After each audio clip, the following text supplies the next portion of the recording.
Hello dear. आज हम करेंगे अपना नया चैप्टर अकाउंटिंग इक्वेशन। हमारा चैप्टर 1, 2, 3, 4 कंप्लीट हो गया है। आज हम अपना नया चैप्टर स्टार्ट करेंगे, चैप्टर नंबर 5 आपके बुक से, जिसका नाम है बच्चों अकाउंटिंग इक्वेशन। ठीक है, तो अकाउंटिंग इक्वेशन में बच्चों बेसिकली हमें एक दो चीजें होती है मेन, जिस पे हमें ध्यान देना होता है। अब मैं आप लोगों को अकाउंटिंग इक्वेशन के बारे में बिल्कुल बेसिक से बताने वाला हूं, इसलिए बिल्कुल एक्टिव हो जाइए। ठीक है, मैं आपको पहले इसका बेसिक फंडामेंटल, इसका बेसिक प्रिंसिपल, इसका बेसिक कॉन्सेप्ट बताऊंगा और फिर हम करेंगे क्वेश्चंस की प्रैक्टिस। ठीक है ना, तो पहले हम इजी इजी क्वेश्चन की प्रैक्टिस करेंगे। जब आप सीख जाओगे फिर आपके जो मेन क्वेश्चन एग्जाम में आते हैं उसको डिस्कस करेंगे। ठीक है, चलो। तो बच्चों आज हमारा पहला लेक्चर है इस चैप्टर पे अकाउंटिंग इक्वेशन। इसमें हमें दो तीन चीजों का बेसिकली ध्यान रखना होता है। अब अकाउंटिंग इक्वेशन कराने से पहले मैं आपको इसके बैकग्राउंड की जो कॉन्सेप्ट यूज होता है उसके बारे में बात करूंगा। देखो, हमारा जो अकाउंटिंग इक्वेशन है इसके बैकग्राउंड में दो कॉन्सेप्ट चलते हैं बच्चों, दो। ठीक है, पहला कॉन्सेप्ट है हमारा पहला कॉन्सेप्ट है हमारा बच्चों यूनिवर्सल ट्रूथ, और दूसरा होता है हमारा बिजनेस एंटिटी कॉन्सेप्ट। आप लोगों को अकाउंटिंग इक्वेशन सीखने के लिए पहले इन दोनों कॉन्सेप्ट की बेसिक नॉलेज होनी चाहिए। तभी आपको समझ आएगा कि अकाउंटिंग इक्वेशन में जो हम प्रैक्टिकल अप्रोच फॉलो कर रहे हैं वो क्यों फॉलो कर रहे हैं। ठीक है ना, एक एक फॉर्मेट, एक स्ट्रक्चर आपको समझ आए कि ऐसा हो क्यों रहा है। ठीक है, बाकी सारी चीजें आपको बेसिक क्लियर है, एसेट्स क्या होता है, लाइबिलिटी क्या होता है, इनकम क्या होता है, एक्सपेंस क्या होता है, ये सब मैंने आप लोगों को कवर करा दी चैप्टर 1, 2, 3, 4। हाँ बिल्कुल सही, ये चैप्टर 3 में भी पढ़ा था हमने, बट वहां पे हमने कॉन्सेप्ट बेस पे पढ़ा था, यहाँ प्रैक्टिकल अप्रोच के पॉइंट ऑफ व्यू से पढ़ेंगे। ये अकाउंटिंग इक्वेशन जो चैप्टर उसके बैकग्राउंड में चलते हैं ये कॉन्सेप्ट। ठीक है, तो बच्चों पहले बात करते हैं हम बिजनेस एंटिटी कॉन्सेप्ट की। बिजनेस एंटिटी कॉन्सेप्ट क्या कहता है कि बच्चों जो ओनर है और जो बिजनेस है, ठीक है, बिजनेस एंटिटी एंटिटी कॉन्सेप्ट क्या कहता है, जो बिजनेस है और जो ओनर है, इन दोनों के बीच में एक नदी है। ठीक है, और इस नदी में क्या लिखा है बच्चों, इस नदी में लिखा है both are separate, both are separate,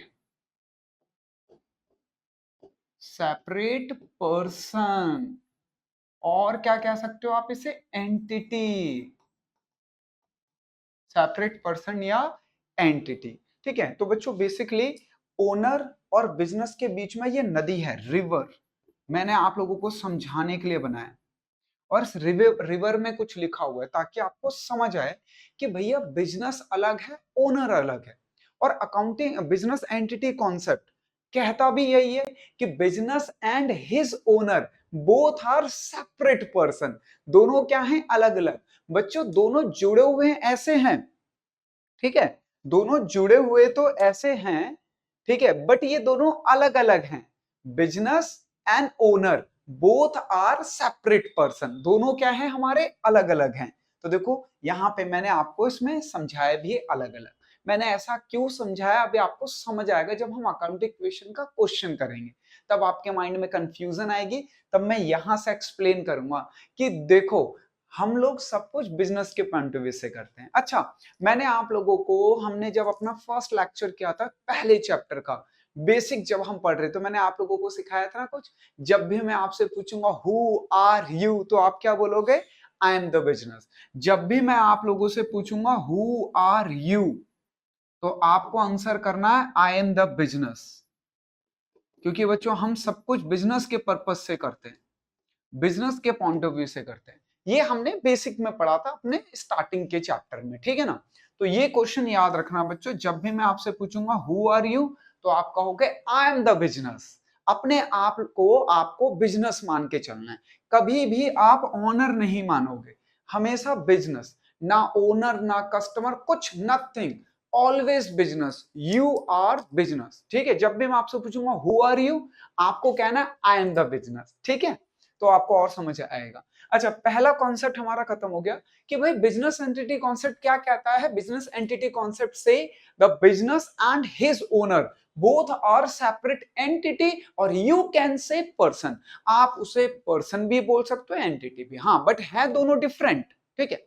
अच्छा तो अब बात करते हैं एक और कॉन्सेप्ट की जिसका नाम है बच्चों यूनिवर्सल ट्रूथ, जिसका नाम क्या है, यूनिवर्सल ट्रूथ। अच्छा मैं अभी पढ़ाई की बात नहीं कर रहा, बट मैं आपसे नॉर्मली पूछ रहा हूं what is the meaning of universal truth. आप मुझे एक आध एग्जांपल डालिए कमेंट में, तब पता चलेगा कि यूनिवर्सल ट्रूथ का क्या मतलब होता है, ठीक है ना। तो मैं 2-3 सेकंड वेट कर लेता हूं, आप लोग मुझे बताइए what is the meaning of universal truth. आप लोगों ने 6, 7, 8, 9 क्लास में खूब पढ़ा है, ठीक है। 2-4 बच्चे कमेंट में डाल रहे हैं, दिख रहा है। बच्चों यूनिवर्सल ट्रूथ का मतलब होता है कि ऐसा सच हमारे संसार का, हमारे ब्रह्मांड का, जिसे झुटलाया ना जा सके। जैसे the sun rises from the east, सूर्य पूर्व दिशा से निकलता है। अब जो सनराइज होता है बच्चों वो ईस्ट से होता है, अब ये सबको पता है, ठीक है। That is the universal truth. अगर कोई ये बोले कि भाई आज तो मैंने देखा सनराइज वेस्ट से हो रहा था, तो कहेगा भाई तू पागल है, तेरे को डायरेक्शन की नॉलेज नहीं है, ठीक है ना, ठीक है ना। तो ये होता है हमारा यूनिवर्सल ट्रुथ। अगर आपने जन्म लिया है तो आप जरूर मरोगे बच्चों, नोबडी नोज कब, बट हाँ ये भी यूनिवर्सल ट्रुथ है। अगर एक मनुष्य ने जन्म लिया है तो उसकी मृत्यु अवश्य है, पर आपको नहीं पता कब, तो ये भी एक यूनिवर्सल ट्रुथ तो है ना। कोई आपको आके बोले कि भाई मैंने तो स्पेशल अमृत पिया है, मैंने तो ये खाया है वो खाया है, मैं तो नहीं मरूंगा, तो आप कहोगे नहीं भाई ये झूठ है, ठीक है। ये यूनिवर्सल ट्रुथ है, अगर किसी इंसान ने जन्म लिया तो उसकी मृत्यु जरूर होगी। तो ऐसे ही बच्चों हमारे जो यूनिवर्सल ट्रूथ होते हैं, जैसे sun rises from the east, ठीक है ना, इसी तरीके से बहुत सारे हमारे ब्रह्मांड में यूनिवर्सल ट्रूथ हैं। अच्छा एक चीज और यूनिवर्सल ट्रूथ है, वो हमारी अकाउंटेंसी का यूनिवर्सल ट्रूथ है कि बच्चों हमारे बिजनेस में हमेशा हमारी एसेट्स इक्वल होगी हमारे लाइबिलिटीज के, हमेशा as always. That is the universal truth. हमारी एसेट्स हमेशा इक्वल होगी हमारी लाइबिलिटीज के, ये हमारा एक यूनिवर्सल ट्रूथ है बच्चों, ठीक है, जिसे झुटलाया नहीं जा सकता। अब एसेट्स भी बहुत सारी होती हैं और लाइबिलिटी के 2 टाइप होते हैं।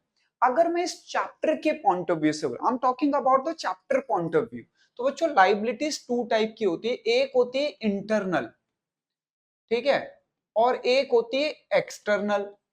अगर मैं इस चैप्टर की बात कर रहा हूं बच्चों अभी, ठीक है, इंटरनल एक ही लाइबिलिटी होती है जिसे हम कैपिटल कहते हैं।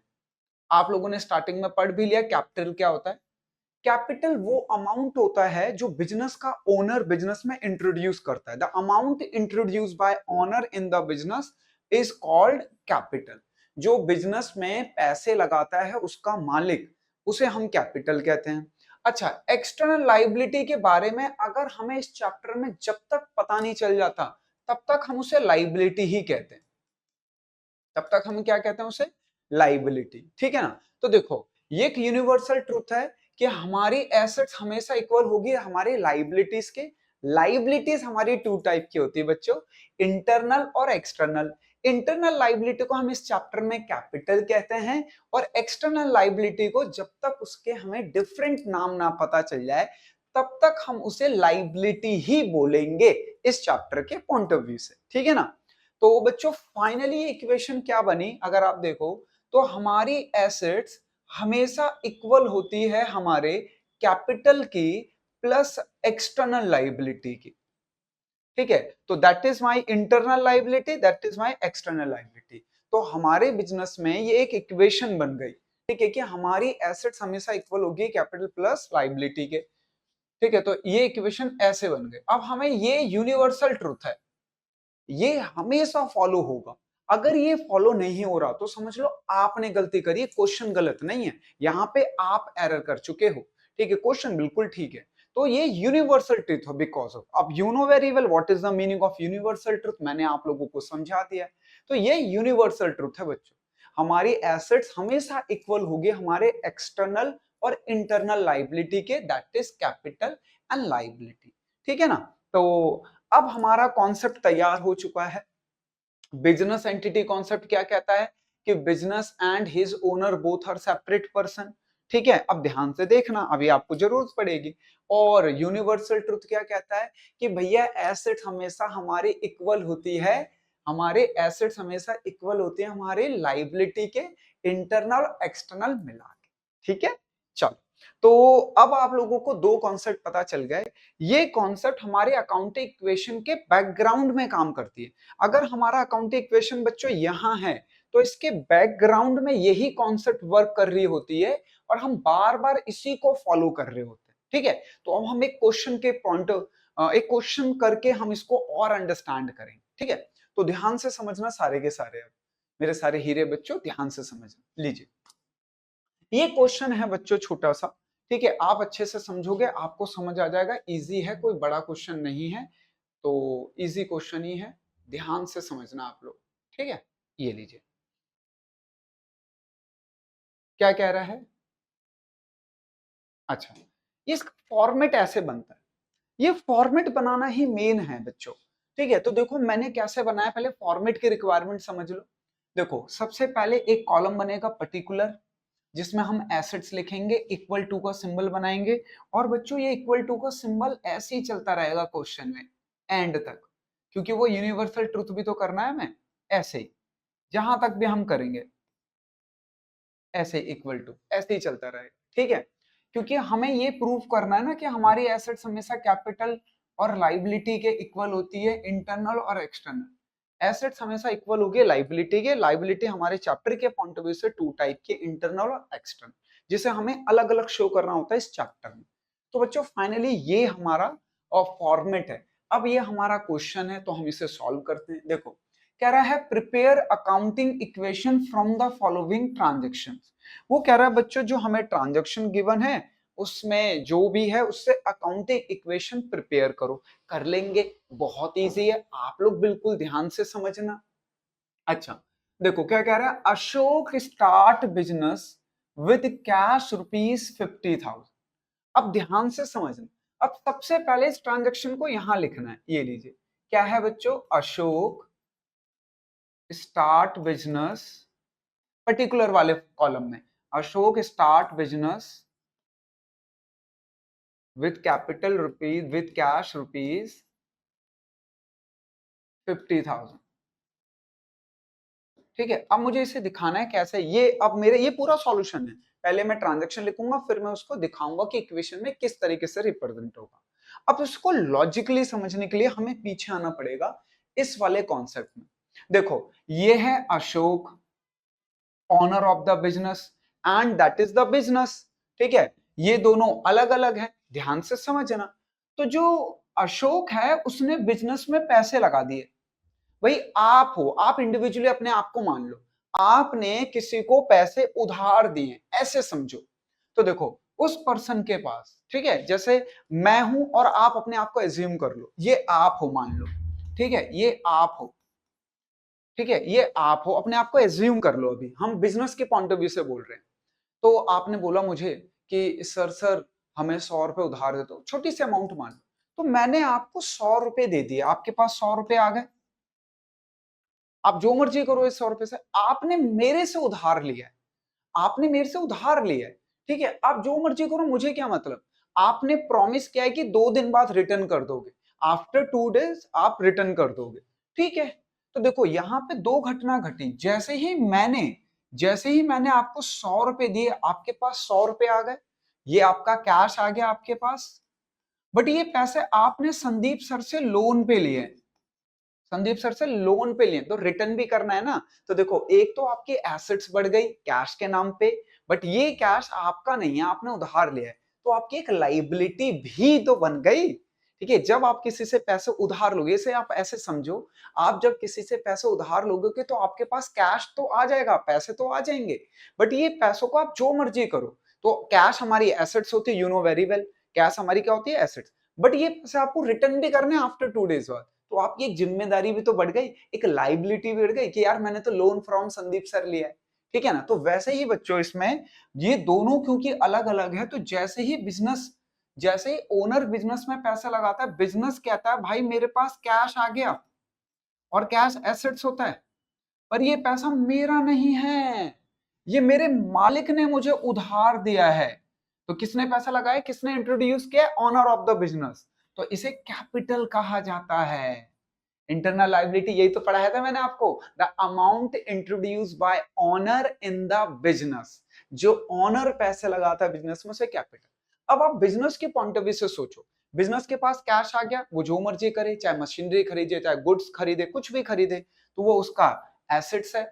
बट ये पैसा उसका नहीं, उसे रिटर्न भी करना है कभी ना कभी। तो वो कहेगा कि भाई ये तो ओनर के पैसे आए हैं जिससे मैं ये सारी चीजें खरीद रहा हूं, तो दैट इज कॉल्ड कैपिटल। तो देखो इसका इक्वेशन में क्या फर्क पड़ेगा, ठीक है। तो जैसे ही अशोक बिजनेस में पैसे लगाएगा, जैसे ही अशोक बिजनेस में पैसे लगाएगा, बिजनेस के पास एक तो कैश आ जाएगा, और कैश हमारा एसेट्स होता है, ये लीजिए कैश, ठीक है। बट ये पैसा बिजनेस का नहीं है, ये ओनर ने उधार दिया, तो कैपिटल भी हो गई। तो कैपिटल में आ जाएगा बच्चों हमारा कैपिटल, ये लीजिए। तो बच्चों हमारे पास कैश आ गया 50,000 और कैपिटल भी आ गई 50,000। अब मैंने आपको बोला था ये इक्वेशन मैच होनी चाहिए। आप चेक करो, assets equal to capital plus liability हो रहा है। देखो हमारी कैश 50 है, कैपिटल 50 है, लायबिलिटी अभी तक हमें पता नहीं चली, तो 0। क्यों? अब बच्चे कहेंगे सर ये लायबिलिटी तो है, नहीं बेटा, ये इंटरनल लायबिलिटी है। हमने कहा ना इंटरनल और एक्सटर्नल अलग अलग दिखाते हैं, क्योंकि ऑनर ने पैसे दिए हैं तो ये इंटरनल है, ऑनर के अलावा कोई देगा तो एक्सटर्नल होगा। ठीक है, आगे हम पढ़ेंगे। चलिए, तो पहली ट्रांजेक्शन हो गई। नेक्स्ट पढ़िए, परचेस गुड्स फॉर ₹20,000। बच्चों आपने गुड्स परचेस किए हैं 20,000 के। मैं आपसे नॉर्मली पूछ रहा हूं, हु आर यू? आप कहोगे आई एम द बिजनेस। तो जब आप गुड्स खरीदोगे, जब आप गुड्स परचेस करोगे, आपके पास पैसा आएगा या जाएगा? आप अब जब मार्केट जाते हो, किसी शॉप पर जाते हो, आप कुछ खरीदते हो, वहां से कुछ परचेस करते हो, तो आपके पास पैसा आता है या जाता है? क्लियर है ना? तो ये लीजिए second transaction, purchase goods for ₹20,000। तो बच्चों आपने 20,000 के गुड्स परचेस किए हैं, तो आपका 20,000 रुपीज चले जाएगा, कैश कम हो जाएगा। आप इसको दूसरे तरीके से भी दिखा सकते हो, ब्रैकेट का मतलब माइनस होता है, ठीक है। या तो आप ब्रैकेट से करके दिखाओ, या बच्चों आप ऐसे भी दिखा सकते हो, -20। कोई भी तरीका कर सकते हो आप, जो आपको बेस्ट लगे, ठीक है। तो -20 मैं ब्रैकेट वाला करूंगा, अभी मैंने ऐसे कर दिया आपको समझाने के लिए, ताकि आपको एक बार गो थ्रू हो जाए। अच्छा, जब हम गुड्स परचेस करेंगे तो हमारे पास पैसा आएगा या जाएगा? जाएगा। बट गुड्स जो आपने खरीदा है वो सामान आएगा या जाएगा? आएगा। गुड्स आएंगे हमारे पास, जब भी हम कुछ परचेस करते हैं वो सामान आ जाता है। तो बताइए वो सामान जो आपने परचेस किए, जो गुड्स, वो आपके एसेट्स है या लाइबिलिटी? एसेट्स है। तो एसेट्स वाले कॉलम में, ये एसेट्स वाला कॉलम है बच्चों, यहां तक इक्वल टू के इधर तक एसेट्स है, इधर कैपिटल लाइबिलिटी। तो इसमें आइटम बढ़ेगी हमारी स्टॉक, ठीक है। या आप इसे गुड्स भी बोल सकते हो, क्या बोल सकते हो? गुड्स, ठीक है। पर लिखना ज्यादातर मोर कन्वीनियंट, मोर एप्रोप्रिएट स्टॉक है। अगर आप स्टॉक लिखते हो, बाई चांस आप गुड्स पे लिख देते हो तो कोई दिक्कत नहीं है, पर स्टॉक लिखना बच्चों, ठीक है। तो आपने स्टॉक खरीदा तो स्टॉक तो आएगा। अच्छा, ये प्लस ना, ये जितने आइटम बढ़ते रहेंगे उसका है। इसके जगह आप, प्लस की जगह आप ऐसे लाइन भी खींच सकते हो, ऐसे देखो समझाऊं मैं आपको। आप चाहो तो ये लाइन भी खींच सकते हो ऐसे, ठीक है। या तो आप प्लस कर लेना या लाइन खींच लेना, जैसा आपको बेटर लगे। तो इस वाले में तो मैं लाइन से कर दूंगा, नेक्स्ट क्वेश्चन में प्लस वाले से करके दिखाऊंगा, ठीक है। तो हमारे पास बच्चों स्टॉक आया है, तो स्टॉक कितना आया है? 20, ये लीजिए, ठीक है। Clear? There is no change, क्योंकि ऑनर ने कोई पैसा नहीं दिया हमें इस ट्रांजेक्शन में। अगर मैं इस ट्रांजेक्शन की बात करूं, तो ऑनर ने हमें कोई पैसा ना तो दिया है ना तो लिया है। हमने गुड्स परचेस किए थे, पैसा चले गया, गुड्स आ गया। देखो गुड्स पॉजिटिव में, ये नेगेटिव में। क्लियर? अच्छा, अब ये एक और दो ट्रांजेक्शन हो गई। अब हमें ये चेक करना है, इसको यूनिवर्सल ट्रूथ को चेक करना है बच्चों। तो हम इक्वेशन बनाएंगे, ये लो। तो हम लाइन खींचेंगे और देखेंगे कि सब कुछ ठीक चल रहा है या नहीं, सब कुछ ठीक चल रहा है या नहीं, हम इसको चेक करेंगे बच्चों। ये लीजिए, ठीक है, ये लीजिए। तो इसे लिखते हैं न्यू इक्वेशन। क्या लिखते हैं बच्चों? New equation. 50 में से 20 गया, कितना आया? 30। और 20 एक नई चीज आ गई 20 इक्वल टू 50 में कुछ आया नहीं कुछ गया नहीं तो 50, 0 में कुछ आया नहीं तो 0। अब आप बताइए यूनिवर्सल ट्रूथ हो रहा है। इक्वल टू के इधर का टोटल करो कितना हो रहा है 50, इक्वल टू का इधर का टोटल करो 30 और 20 50। ठीक है, तो दोनों इक्वेशन मैच हो गई। ये हमें कब करना है बच्चों? पहली बार दो ट्रांजेक्शन जब हो जाए तब करना है। पहली बार नी इक्वेशन कब करना है? दो ट्रांजेक्शन के बाद। ठीक है, चलिए क्लियर है। थर्ड ट्रांजेक्शन पढ़ते हैं। Sold goods for rupees 10,000। आपने 10,000 रुपए का सामान बेचा है बच्चों। 10,000 के गुड्स आपने सेल किए। तो ये लीजिए third, sold goods for rupees 10,000। अच्छा मुझे बताओ, जब आप गुड्स सेल करोगे, जब आप अपना सामान बेचोगे तो सामान आएगा या जाएगा? जाएगा। ये लीजिए -10,000। आपने गुड्स बेचे हैं तो गुड्स चले गए। ठीक है, स्टॉक ही था ना गुड्स। क्लियर? अब मुझे बताओ पैसा आएगा या जाएगा? अपने आप को बिजनेस मानो और आपने कुछ सामान सेल किया है तो पैसा तो हमारे पास आएगा ना। तो ये लीजिए +10,000। ठीक है, क्लियर है? हाँ, यहाँ प्लस भी लिख सकते हो आप ऐसे करके प्लस, कोई दिक्कत नहीं है। पर अगर मैंने नेगेटिव का सिंबल नहीं लगा रखा तो वो पॉजिटिव अमाउंट। ठीक है, ये लीजिए क्लियर है। There is no change, there is no change. आइए इक्वेशन कर लेते हैं बच्चों। ये लीजिए इक्वेशन करके चेक कर लेते हैं। क्या लिखते हैं हम? New equation.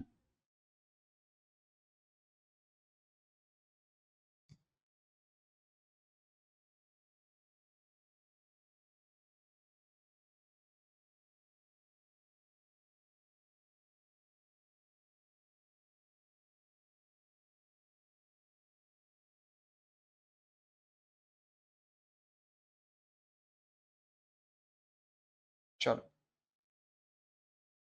चलो, new equation.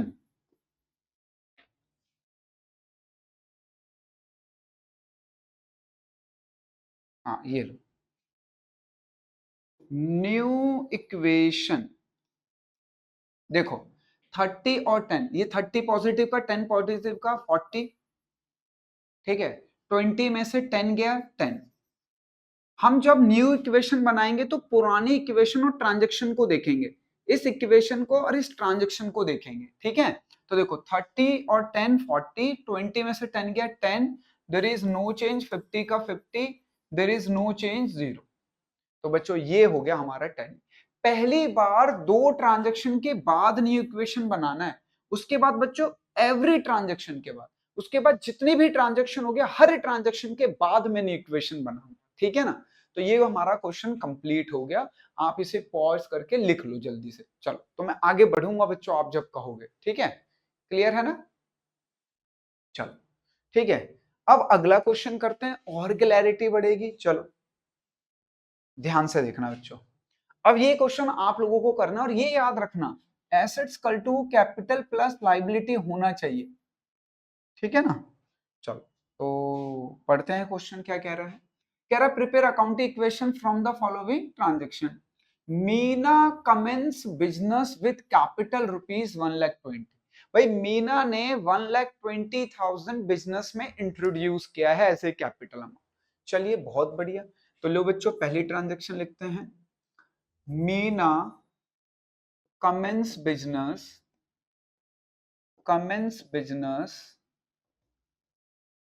with capital rupees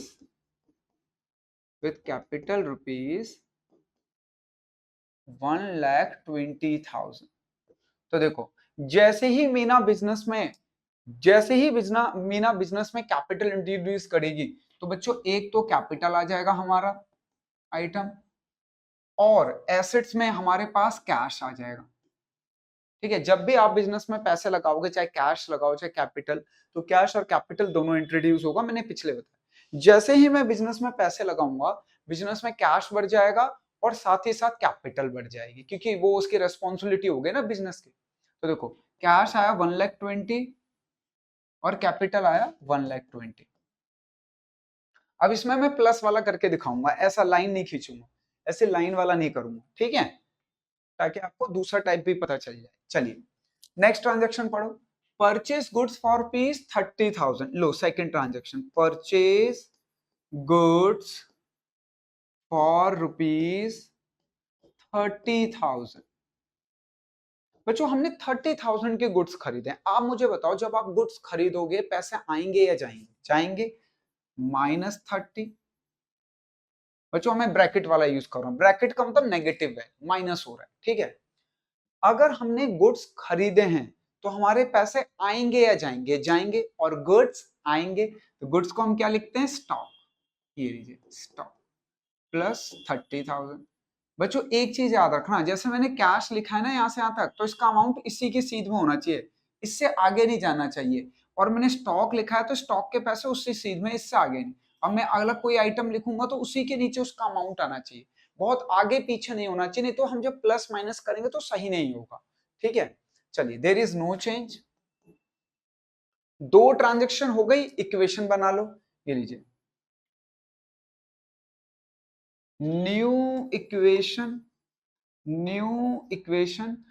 120 में से 30 गया बच्चों 90, 120 में से 30 गया बच्चों कितना आएगा? 90। और 30 की एक नई चीज पता चल गई, 30। देर इज नो चेंज। 120 में कोई चेंज नहीं हुआ, 120। ये लीजिए, बोलो कोई डाउट है? ठीक है, क्लियर है बच्चों। अच्छा अगली ट्रांजेक्शन पढ़ो, क्या कह रहा है? Sold goods for rupees 20,000। Low third transaction, sold goods for rupees 20,000। ये लीजिए, आपने बच्चों 20,000 के गुड्स सेल किए हैं, ठीक है। तो मुझे बताइए, जब आप गुड्स सोल्ड करोगे, जब आप सामान बेचोगे, पैसे आएंगे या जाएंगे? आएंगे। ये लीजिए आ गए प्लस, प्लस का प्लस। ये लाइन है एक तरीके से, प्लस नहीं है, प्लस हम आइटम को प्लस कर रहे हैं, ये वैल्यू को प्लस नहीं हो रहा, वैल्यू प्लस माइनस ऐसे में होगी, ठीक है। जब हम गुड्स सेल करेंगे, पैसे आएंगे या जाएंगे? आएंगे। और गुड्स, गुड्स तो जाएंगे ना बच्चों, तो ये लीजिए माइनस। ब्रैकेट का मतलब नेगेटिव है। जब हम कोई भी सामान बेचेंगे, अब ये है मान लो मेरे पे स्टाइली, ये मैंने बेच दिया, तो ये तो जाएगा पर पैसे तो आएंगे ना मेरी जेब में, ठीक है ना। तो ये लीजिए, and there is no change बच्चों। चलिए न्यू इक्वेशन कर लेते हैं। न्यू इक्वेशन लीजिए, न्यू इक्वेशन। सर हम ये न्यू इक्वेशन कब करते हैं? बेटा पहली बार दो ट्रांजैक्शन के बाद, उसके बाद हर ट्रांजैक्शन के बाद, ठीक है। अच्छा 90 और 20 1,10,000 प्लस 30 में से 20 गया 10। देर इज नो चेंज बच्चों, 120 का 120। ये लीजिए, क्लियर है। चलो बहुत बढ़िया, अगली ट्रांजेक्शन पढ़ो। Purchase goods for rupees 10,000। हमने फिर से गुड्स खरीद लिए 10,000 के। लो ट्रांजेक्शन लिखो पहले, परचेज। बच्चों पहले आपको ट्रांजेक्शन लिखनी है ऐसे, परचेज गुड्स फॉर रुपीज 10,000।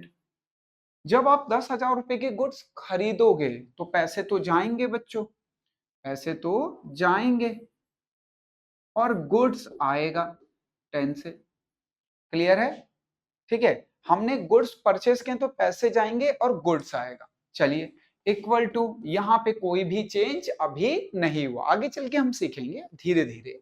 आज तो पहली क्लास है ना बच्चों इस चैप्टर की।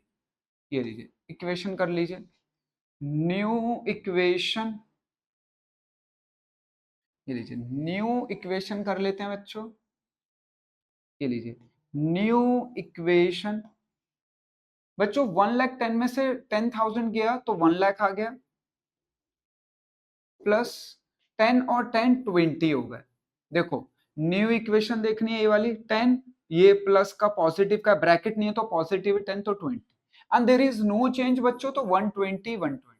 आप चेक कर लो ये वेरीफाई हो रहा है कि नहीं, assets equal to capital plus liability verify हो रहा है या नहीं।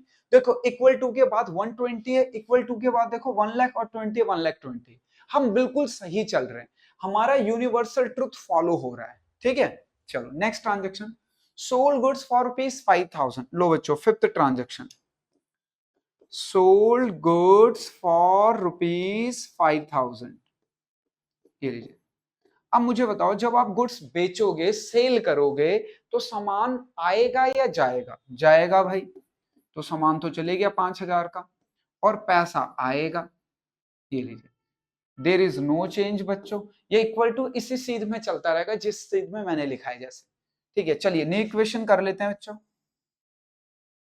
ये लीजिए, न्यू इक्वेशन, न्यू इक्वेशन भाई 1 लाख और 5, 1 लाख 5 पॉजिटिव का है, प्लस बच्चों 20 में से 5 गए 15, इक्वल टू 1 लाख 20 में कोई चेंज नहीं हुआ, 1 लाख 20। ये लीजिए, अब देखो इक्वल टू के इधर का टोटल 1 लाख 20 है, इक्वल टू के इधर का टोटल चेक करो, 1 लाख 5 और 15, 1 लाख 20। तो बच्चों आपका assets equal to capital plus liability, जो कि हमारा यूनिवर्सल ट्रूथ है, वो फॉलो हो रहा है, ये फॉलो होना चाहिए। ठीक है, चलो मैं हटता हूं, आप पॉज करके इसे लिख लो ताकि हम आगे प्रैक्टिस कर पाए। चलो अगले क्वेश्चन पे बढ़ते हैं बच्चों। ठीक है, नेक्स्ट क्वेश्चन ध्यान से समझना बच्चों, इसके बाद आप लोग वर्कशीट के सारे क्वेश्चन करना, और अगली क्लास में हम अपना अगला लेक्चर चलेंगे ताकि आपकी क्लैरिटी बढ़ती रहे। ठीक है, चलो क्या कह रहा है बच्चों, prepare accounting equation from the following transaction, Aditya commence business with capital ₹90,000। तो देखो, एक तो हमारे पास कैश बढ़ जाएगा, ठीक है, प्लस एक हमारे पास कैपिटल में आइटम आ जाएगा, कैपिटल। ये जो येलो वाली मैंने लिख रखी है ना, ये हेडिंग है बच्चों, ये आपको ऐसे ही लिखनी है जैसे मैंने कर रखा है, ये फॉर्मेट है, ये सॉल्यूशन है आपका। ये लीजिए, ट्रांजैक्शन लिखते हैं, क्या है पहले, आदित्य कमेंस मतलब स्टार्ट होता है, कमेंस मतलब क्या होता है, स्टार्ट करना। आदित्य एक बिजनेस स्टार्ट किया है with capital rupees, with capital rupees 90,000। तो देखो हमारे बिजनेस पे क्या फर्क पड़ेगा, जैसे ही ओनर बिजनेस में पैसे लगाएगा, बिजनेस में कैश आ जाएगा 90, और साथ ही साथ एक कैपिटल भी आ जाएगा 90,000 से। बोलो कोई डाउट है? क्लियर? चलिए नेक्स्ट ट्रांजेक्शन पढ़िए, कह रहा है परचेज प्लांट, ये लीजिए, परचेज प्लांट फॉर ₹10,000। ये लीजिए बच्चों, उसने प्लांट परचेस किया है 10,000 रुपए का। अब देखो प्लांट क्या होता है आपको बताना, आपने परचेस किया प्लांट, प्लांट एसेट्स होता है, ठीक है। तो जब आप प्लांट खरीदोगे, पैसे आएंगे या जाएंगे? जाएंगे भाई, तो ये लीजिए पैसे चले गए 10,000 रुपए, ठीक है, 10,000। जब आप प्लांट खरीदोगे, वैसे आप कुछ भी खरीदो बच्चों, जब भी आप कुछ खरीदोगे पैसे जाएंगे, तो यहाँ पे आपने प्लांट खरीदा तो पैसे चले गए, बट प्लांट तो आएगा ना, जो हमने परचेस किया वो तो आएगा ना, तो वो हमारी एसेट्स है, प्लांट। जो चीज खरीदेंगे वो लिखेंगे, गुड्स के लिए स्टॉक लिखेंगे, बाकी सारी आइटम के लिए उसके नाम। ये लीजिए, कितने का खरीदा है, 10,000 का, and there is no change बच्चों। न्यू इक्वेशन कर लो, न्यू इक्वेशन, ये लीजिए, न्यू इक्वेशन, पहली बार दो ट्रांजैक्शन के बाद, उसके बाद हर ट्रांजैक्शन के बाद 90 में से 10 गया 80, प्लस 10 की नई चीज आ गई 10, इक्वल टू 90 में कुछ भी नहीं गया 90। तो बच्चों हमारा यूनिवर्सल ट्रुथ फॉलो हो रहा है, इक्वल टू के इधर का टोटल 90, इक्वल टू के इधर का टोटल 90 आ रहा है, कोई दिक्कत नहीं। चलिए नेक्स्ट ट्रांजैक्शन क्या है, परचेज फर्नीचर फॉर ₹20,000, ये लीजिए थर्ड, परचेज फर्नीचर फॉर ₹20,000। तो बच्चों आपने फर्नीचर खरीदा 20 का, जब आप फर्नीचर खरीदोगे तो पैसे तो जाएंगे बच्चों, -20,000।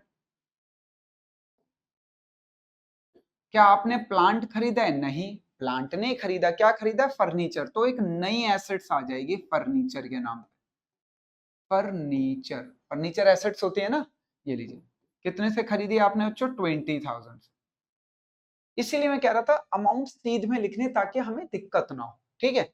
चलिए देर इज नो चेंज, लिखने का तरीका आप मेरा बिल्कुल कॉपी करिए, कोई दिक्कत नहीं आएगी आपको।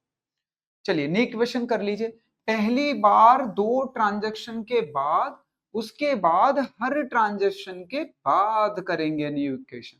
80 में से 20 गया 60 बच्चों, 80 में से 20 गया 60 बच्चों, प्लस 10 में कुछ भी नहीं हुआ 10, प्लस 20,000 की एक नया फर्नीचर आ गया है, इक्वल टू 90 में कोई चेंजेस नहीं है 90। तो बच्चों देखो हमारा इक्वल टू के इधर का टोटल 90 हो रहा है, इक्वल टू के इधर का टोटल भी 90 हो रहा है, 60 और 10 70, 70 और 20 90। क्लियर? चलिए न्यू इक्वेशन, अगला क्वेश्चन करते हैं, अगली ट्रांजेक्शन देखते हैं। कह रहा परचेज कंप्यूटर फॉर रुपीज 30,000। आ जाइए fourth transaction, purchase computer for rupees 30,000। ये लीजिए बच्चों, आपने 30,000 का कंप्यूटर खरीदा, तो जब आप कंप्यूटर खरीदोगे पैसे आएंगे या जाएंगे? जाएंगे, तो माइनस में। हाँ जी, क्या खरीदा है? कंप्यूटर। प्लस प्लांट में कोई चेंज नहीं, प्लस फर्नीचर में कोई चेंज नहीं। अच्छा, ये डैश की जगह आप जीरो कर सकते, जीरो जीरो जीरो, कोई चेंज नहीं है ना। डैश से अगर आप कंफ्यूज हो रहे हो कि ये माइनस तो नहीं है, तो आप जीरो लिख सकते हो। ठीक है, एक नई चीज खरीद लिया हमने, कंप्यूटर। क्या खरीद लिया बच्चों? कंप्यूटर। तो हमारी एक एसेट्स और बढ़ गई। प्लस कंप्यूटर कितने का खरीदा हमने? 30 का, equal to there is no changes.